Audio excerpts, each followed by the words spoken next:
Okay, we've got to move on to chemical reactions, specifically reaction rates. So we've already discussed acids and bases. Now we're going to get into rates of reactions for all kinds of reactions. So beginning this idea, first off, you need to understand that as a reaction moves forward in time, reactants are lost and products are gained. Okay, so moving as a reaction progresses, right? Reactants are lost and products are gained. So looking at this diagram, we see right here on the left-hand side, we're looking at concentration, right? So this is the concentration or molarity, right? Molarity. And here we're going to have our time value. So moving forward in time, as time goes up, notice that the reactants are going to decrease their concentration. Okay, so we're looking at reactants. Products are gained over time, so we start with no product here, and our products will be going up over time. So if we're looking at H2 as a reactant and H2O as a product, this must be our H2 plus O2 forming H2O, and as balanced reactions we're going to have 2 and 2. So we have equivalent mole ratios of these things, which means they should go up and go down at consistent rates. What we're looking at here is our reactant H2. So let's say this is my H2 and this is my H2O being measured for this reaction. We're starting here at the beginning at 5 and we're starting down here at 0. So initially at time 0 I have a molarity of 5. At our first time here, so let's say this is time 10 seconds. Well, right here, my H2 concentration is showing at 3, and my H2O would be about a 2. So that's what we're seeing at this point in time, we're at 3 and 2. Now we go another 10 seconds, and at time 20, we've swapped positions now. The concentration of the H2 has gone down to 2, and the H2O has gone up to 3. We keep on going in another 10 seconds, so at 30 here, we see we've gone from a 2 to a 1.5, so this has decreased more. Let's say that's a 1.5, and this goes up more to a 3.5.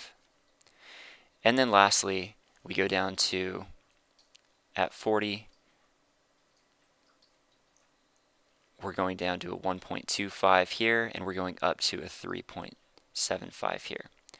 So this is just to give you an idea. There are a couple things to bear in mind here. The rate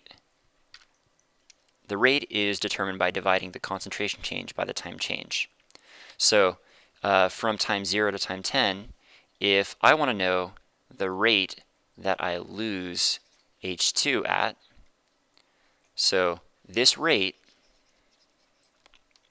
is going to be the change in hydrogen concentration divided by the change in my time. So we can determine that looking at these two values here. My hydrogen concentration, if this is my initial value, right? So this is 1 and this is 2. The change in H2 is going to be the concentration of H2 at the end minus the starting. So that's 3 minus 5, 3.00 minus 5.00 is equal to negative 2. So I have lost 2, a molarity, a concentration of 2 moles per liter, and then I would divide that by my change in time from the final time of 10 minus initial time of 0. So 10 minus 0, I take this 2, divided by 10, molarity in seconds gives me a rate of negative 0.2 molarity per second is the rate. Okay, so typically whenever you're expressing a rate, it needs to be in either the number of moles or grams or molarity that is changing over time. So that's just to give you an idea of how these rates come together.